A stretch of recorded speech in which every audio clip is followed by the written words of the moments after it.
नमस्कार, आप देख रहे हैं हल्ला बोल टीवी। मैं हूं अली।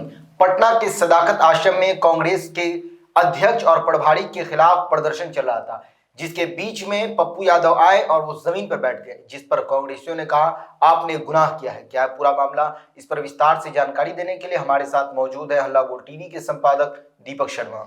देखिए, बिहार कांग्रेस के मुख्यालय सदाकत आश्रम में आनंद माधव, छत्रपति यादव और दूसरे जो नेता हैं जिन्होंने आरोप लगाया था चुनाव के दौरान कि टिकटों की बिक्री की गई है, टिकट करोड़ों रुपए लेकर बेचे गए हैं जी। उन नेताओं का आज धरना प्रदर्शन चल रहा है और उनकी मांग है कि वे तुरंत उन्हें राहुल गांधी से मिलवाया जाए और बिहार कांग्रेस के प्रभारी कृष्णा अल्लावरू को हटाया जाए, क्योंकि टिकट कृष्णा अल्लावरू ने बेचे हैं, शकील अहमद खान ने बेचे हैं कांग्रेस विधायक दल के। जी।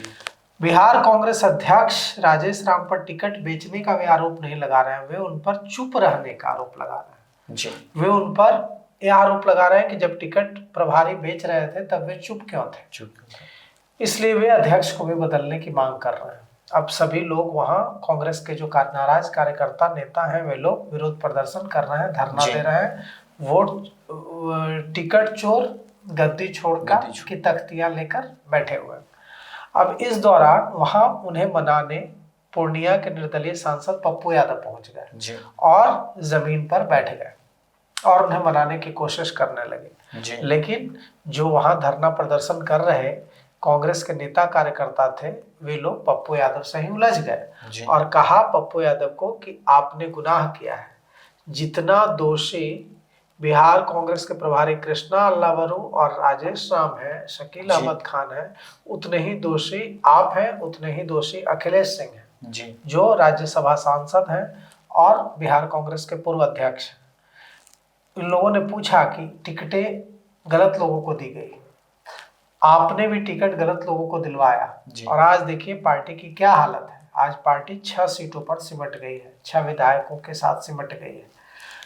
वहां पर खूब तीखी बहस हुई है सांसद पप्पू यादव और विरोध प्रदर्शन कर रहे नेताओं के बीच।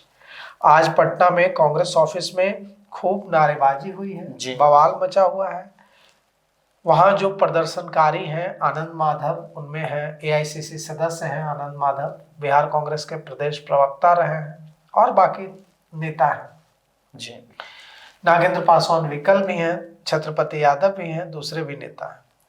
पप्पू यादव उन्हें मनाने पहुंचे और जमीन पर बैठ गए और उन्हें समझाने की कोशिश करने लगे। इस दौरान जब वे समझाने की कोशिश कर रहे थे तो नेताओं कार्यकर्ताओं ने कहा कि आपने गलत उम्मीदवारों को टिकट दिलवाए और इसकी वजह से आज पार्टी की इतनी बुरी हालत चुनाव में हुई है।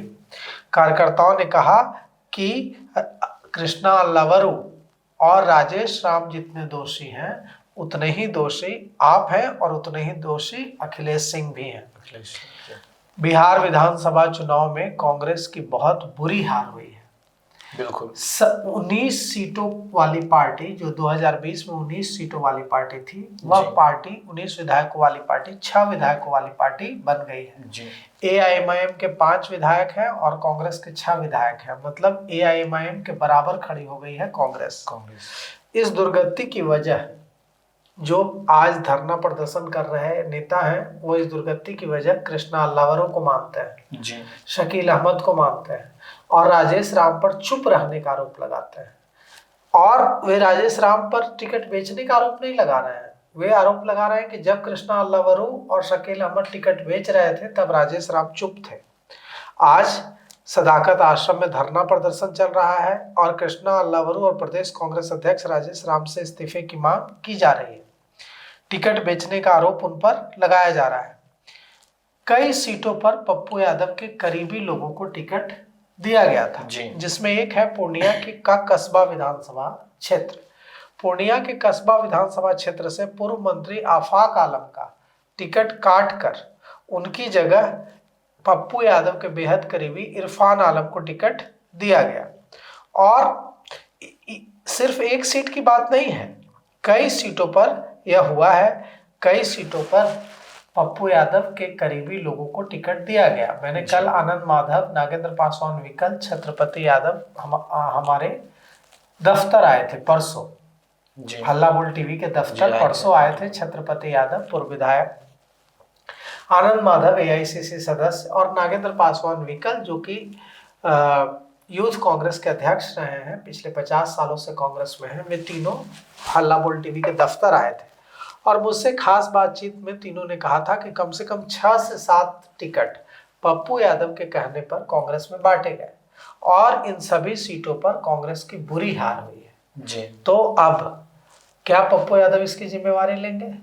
क्या अब वे नेता जिम्मेवारी लेंगे? कृष्णा अल्लावरू ने कांग्रेस ऑफिस को ठप कर दिया और शकील अहमद खान के घर से वॉर रूम बना दिया और वहीं से पार्टी चलाने लगे, वहीं से टिकट बांटने लगे।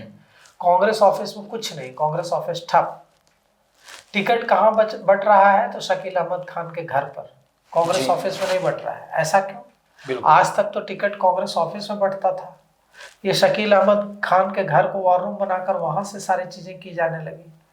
और कुमार गौरव के हाथों से टिकट दिलवाए जाने पर भी उन्होंने सवाल उठाया। उन्होंने कहा कि एक बहुत ही जिन लोगों को टिकट दिया जा रहा था वे बहुत सीनियर कांग्रेसी थे जी और कुमार गौरव बहुत जूनियर हैं और झारखंड से हैं। उन्हें यहाँ बुलाकर उनके हाथों से टिकट बंटवाकर वरिष्ठ नेताओं का अपमान किया। जी युवा कांग्रेस के अध्यक्ष, झारखंड के युवा कांग्रेस के अध्यक्ष रह चुके व्यक्ति से आप सीनियर नेताओं को टिकट बंटवा रहे हैं, तो इससे बड़ा अपमान सीनियर कांग्रेसियों का क्या हो सकता है? तो कई सारे सवाल उठाए हैं कांग्रेसियों ने और पप्पू यादव से अब इन समझाने पहुंचे थे लेकिन समझा नहीं पाए हैं और तीखी नोकझोंक हुई है। वे लोग कह रहे हैं कि वे लोग दिल्ली जा रहे हैं, दिल्ली जाकर वे अशोक गहलोत से मिलेंगे, मल्लिकार्जुन खड़गे से मिलेंगे, राहुल गांधी से मिलेंगे और उन्हें बताएंगे कि पार्टी की जो दुर्गति हुई है या जो करारी हार हुई है इसके पीछे किन नेताओं का हाथ है और उन पर कार्रवाई की मांग करेंगे। तो सुना आपने किस तरह पटना के सदाकत आश्रम में कांग्रेसी जो है वो प्रदर्शन कर रहे हैं। इसी बीच पप्पू यादव आते हैं और उन्हें मनाने लगते हैं, लेकिन कांग्रेसी पप्पू यादव से और ज़्यादा नाराज हो जाते हैं। क्या इस पूरे मामले पर आपकी क्या राय है? अपनी राय कमेंट्स बॉक्स में ज़रूर दें। तो फिलहाल इस पेशकश में इतना ही। आगे की खबरों के लिए बने रहे हल्ला बोल टीवी के साथ। धन्यवाद।